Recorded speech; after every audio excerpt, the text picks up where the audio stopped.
Oh man, I'm really excited about I'm really excited about settling this debate.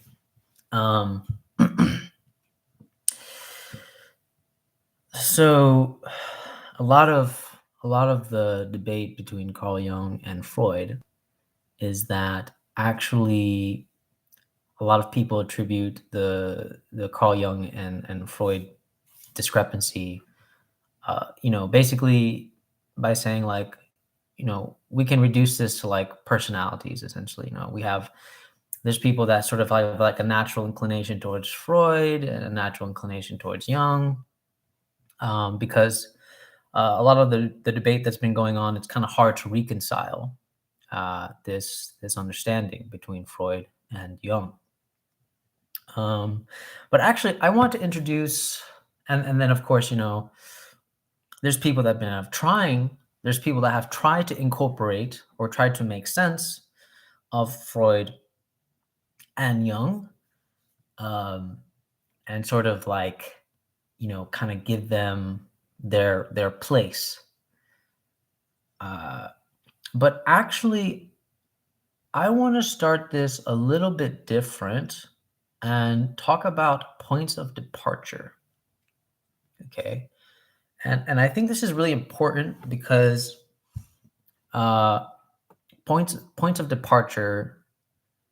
I think this is where most debates are predicated on, but at the same time, the assumption is that actually we're arguing. The assumption is that we're arguing from the same point of departure, when it's actually possible that one of us is arguing from a different point of departure.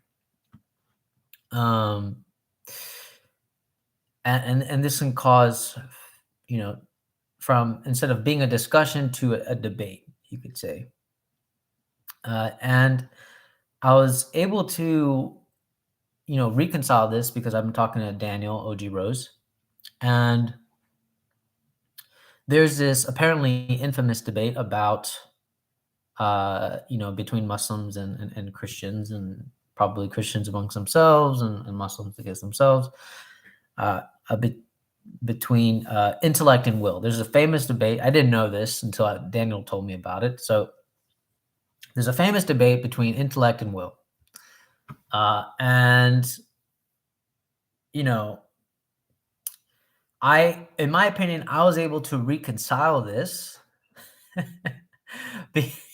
because actually it has to do with a certain point of departure, right? And I guess it's a debate between Muslims and Christians, um, and so on. But anyways, I won't get into that because I know that you guys want to listen about the Carl Jung and Freud. But the thing is, this kind of has to do with Carl Jung and Freud.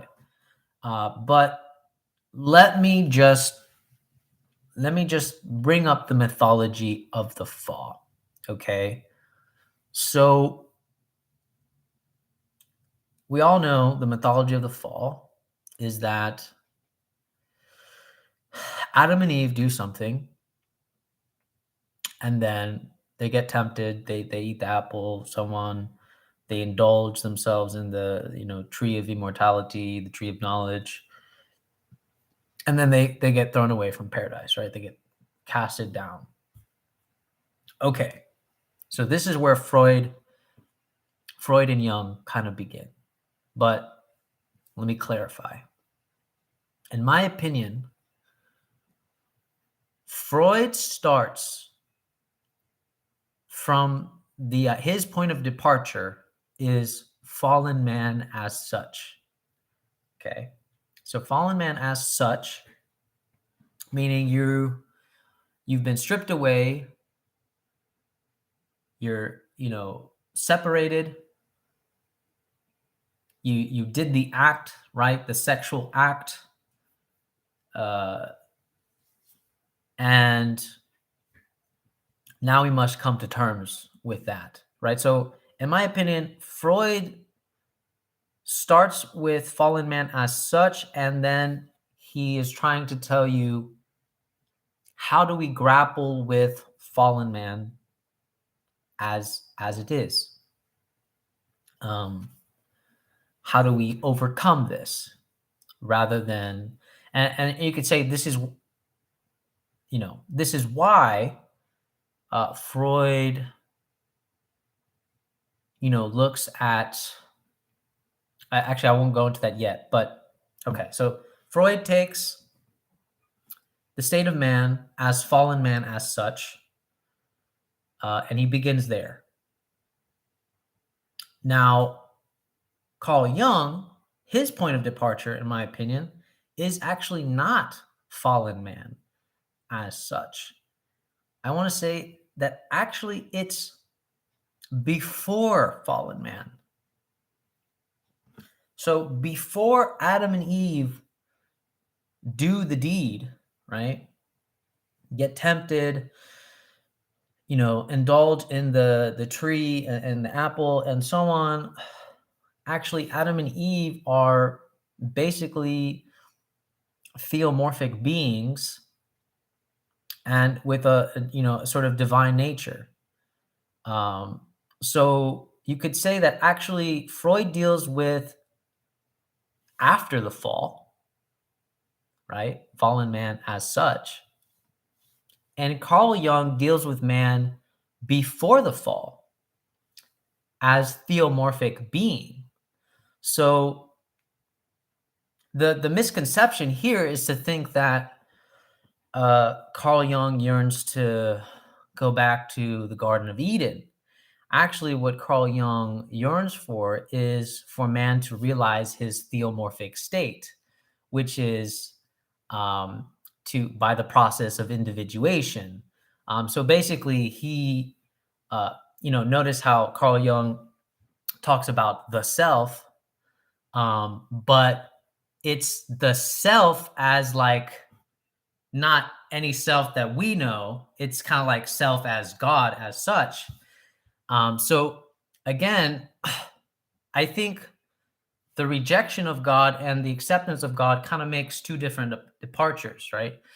So, for example, yeah, Cadell, interesting idea. Yeah, no, I was thinking about this because me and Daniel had like, there's this long-rooted debate between Muslims and Christians where, Christianity accepts kind of will corrupted as such, but Muslims don't accept the will corrupted as such. There's no such thing as the will corrupted for the Muslims. So, but I think it actually has to root back to this idea of before the fall and after the fall. And when I was thinking about Freud, so the reason why I think Freud just kind of rejects God outright is because from Freud's perspective, God is a construction of man himself. And so so that means if you look at the mythology of the fall from Freud's perspective, it's that man kind of yearns for the womb, yearns for paradise, yearns for the Garden of Eden. They haven't accepted it. They need to accept the fallen state and kind of sublate it, and so on and so on. I was talking to Daniel about this, and Daniel says that actually the return to Garden of Eden is a sort of cultural manifestation, cultural twisting, because within the Christianity and Islam, it does talk about this like go to paradise, but it emphasizes the idea that man himself is meant to be sovereign on earth. And I was talking to Daniel about this, where the Christians were meant to find a new Jerusalem, but I think they took that a little too seriously, like literally, like Jerusalem itself as on the map of the earth, rather than establishing the Jerusalem. That famous verse where it says, the kingdom of God is inside you, and so on. But anyways, so you can see here that for Freud, God is a construction from man. But for Jung, it's not that God is a construction for man, is that God exists because for some reason man knows God already a priori, which is before the fall. So it's before the fall. that man already knows God. So it's kind of like this unconscious, like this is why Jung always emphasizes that uh, whatever we do in our dreams, there's a sort of like unconscious yearning, unconscious manifestation towards God. Um, and this kind of makes sense. And I almost want to be bold and say that Carl Jung is more Muslim than Christian, because in the Islamic conception, there's something called the fitra.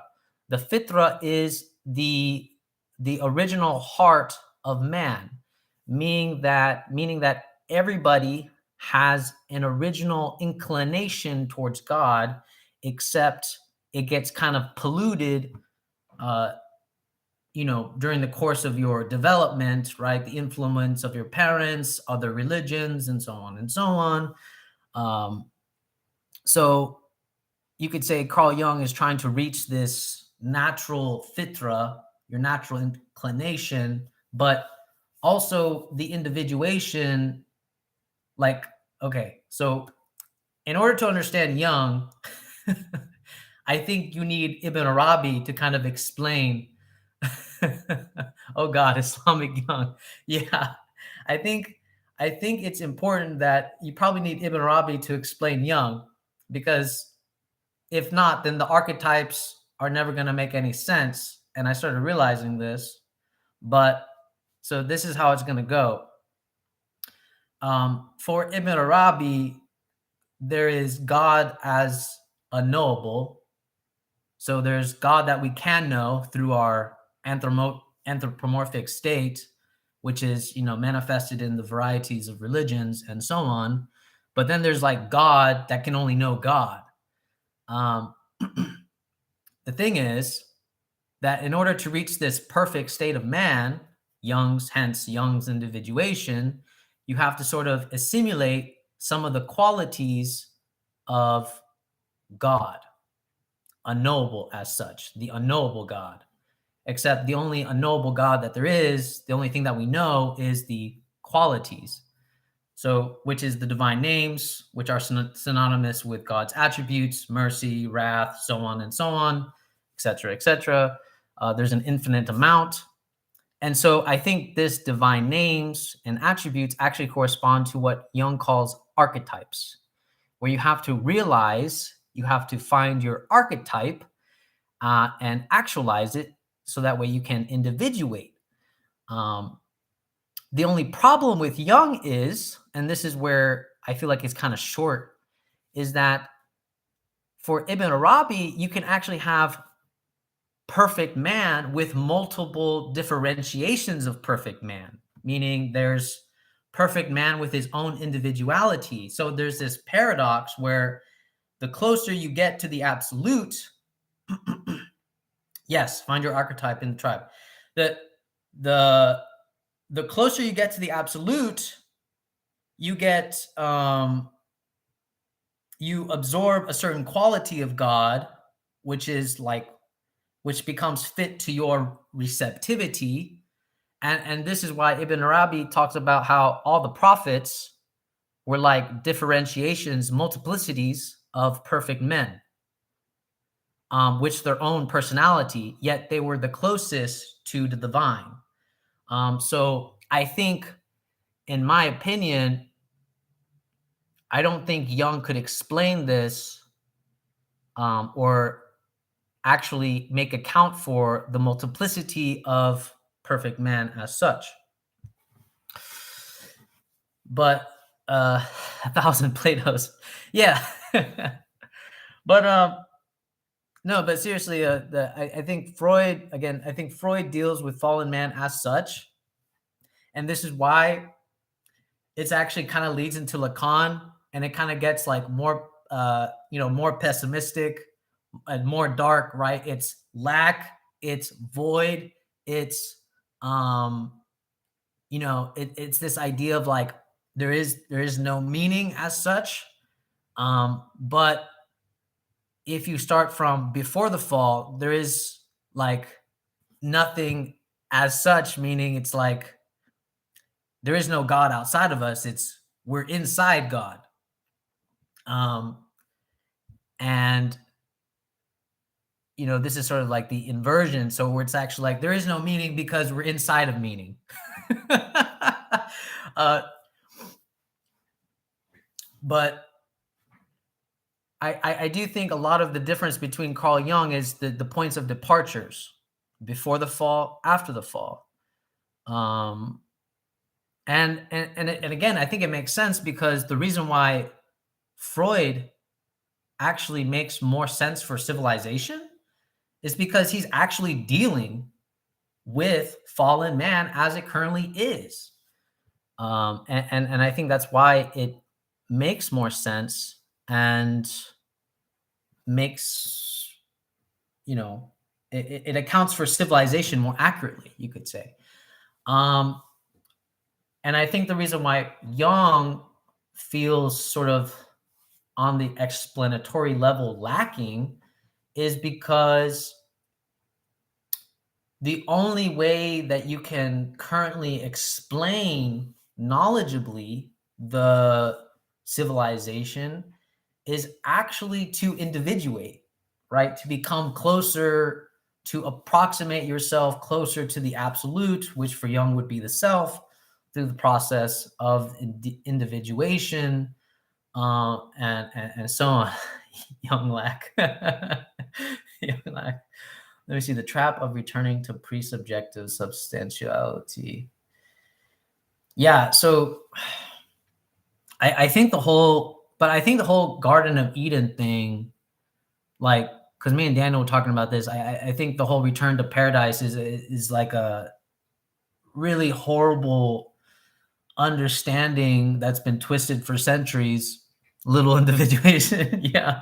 I think it's a horrible twisting because actually, and Iqbal talks about this too.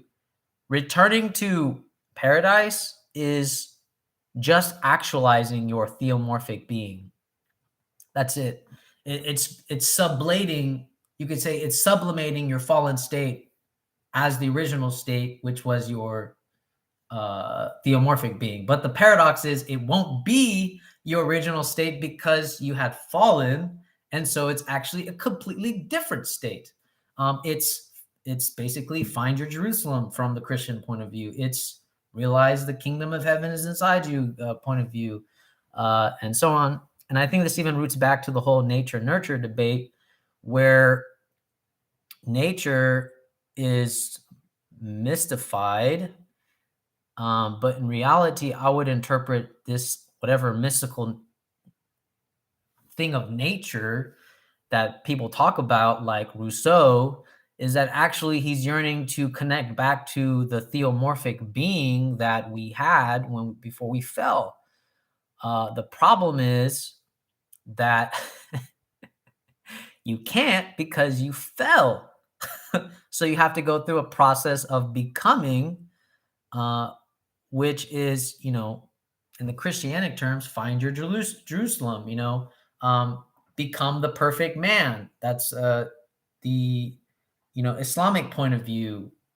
If you want to talk about Sufis, it's become the friend of God, right? Become so close to the absolute that you absorb, you assimilate qualities.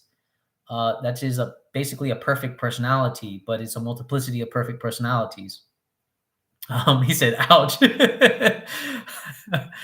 uh, but yeah, I think I really do think that. And then also my interpretation of Nietzsche has changed because I feel like actually when he says God is dead because Christians and Muslims worship the law and not God Himself. So in essence, God is dead. It's only when you go above the law, beyond the law, which would be beyond good and evil, that you find the heart. Which is funny because Nietzsche's saying amor fati. It really makes sense because when we study the externalities of religion, they're just obsessed with law, and law as such by itself is dead. Law taken as God, law taken as truth, is dead. Um, Heart as such is not dead. Heart is always becoming. Heart is always sort of traveling, and you get this idea from one of the poems from Ibn Arabi where he says, my heart is like a caravan going from the Torah to the Quran to the synagogue to wherever my religion is love. So it talks about how that love itself is always constantly sort of becoming and transforming itself. But the only thing is you can only actualize this by going from the outer to the inner. And you could say that really saying God is dead is perhaps the most preacher way to kind of get people to fucking move on with the fact that you're worshiping law and whatever God is not God. All we need is love. Yeah. And this is why I like Sufis, because Sufis always have this ironic tendency to say, yeah, it's God, but not God, right? It's God, but not God, because the God that we're talking about is always via our receptivity. So it's God and not God. The God that whatever people talk about is ultimately unknowable. It's basically barred up absolute as such. And we can only ever know it through our proximity to it. But of course, it's through infinity. It's always going to be concentric circle, and then infinity down there. And yeah, it's you're just never going to know. But yeah, people have taken law without love, and that is what it currently is. But anyways, I hope the Bard absolutely, yeah. I always think Bard, actually. I always think Bard as person when I talk about Bard absolute. Love is the law. Yeah. Without love, God is dead, actually. So, and there is no becoming. So that's the problem. And I think Nietzsche kind of hit it on the fucking head when he talks about it. You need a utopia. Well, I'm moving soon. I'm moving soon, Cadell. So I'll I'll get one. I'm gonna put a young. He's gonna be like a young with a turban on. So because I really do think Young is more Islamic than Christian, which is kind of funny. Young.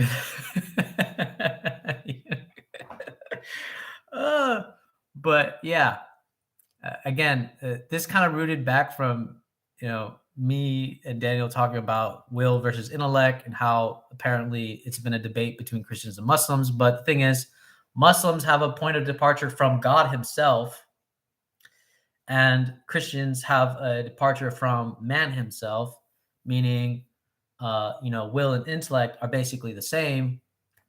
But for Muslims, if you start with God, there's no way that intellect and will can, be the same, because you have to know in order to act. But of course, when you're talking about man himself, then it's kind of indistinguishable when you start talking about will and intellect. It's that, you can always make an argument. Well, you can think wrong, but your will can resist. And you can, vice versa, which is something that Daniel brought up, which is great. It was perfect. I think he's right. When we start talking about an embodied will and intellect, it gets really hard to distinguish. It's almost impossible to distinguish, and the debate can go on from infinity and so on. But the split, yeah. So, yeah. The split phallus, I'll have to learn more about that. I think there is room for the split phallus as such, if I understand it correctly, where there is this verse where it's like man must become co-creator with God. So it's like he doesn't. Is Daniel Garner Muslim now? No, no, no. I don't think so. But we're actually trying to have this. Me and Daniel are having this conversation to where we're basically, we're trying to sort out saying Muslims and Christians can borrow concepts from each other to help understand each other better. But Unfortunately, my understanding of Islam would probably get my head cut off, uh, because I believe in a sort of universal understanding of the Quran, where Muslims don't, where most Muslims don't. So there's that. But again, that's also because most Muslims aren't interested in philosophy, and they don't they worship the law than anything else. I want another holy war. No, no, no, no, no, no, no. God, for the love of God, I don't want. I and I. It just doesn't make any sense to me. I think a lot of people would people argue some certain differences. I want to say actually they're arguing the same things, just from a different perspective. Different points of departure. That's basically the whole point of this talk. Let's do it up. But yeah, so basically that's just my understanding of Carl Jung and Freud right now. Before the fall and Freud, fall as such as it currently is. Um, so yeah. And I think that actually makes a lot of sense. I think that makes a lot of sense from my point of view. Um, where Freud is kind of easy to understand because well, it describes the state as such, you know, sexuality, violence, fallen man as such, right? You did the deed. You did Freud fallen. You did the deed. You did the dirty. Now you got to accept it.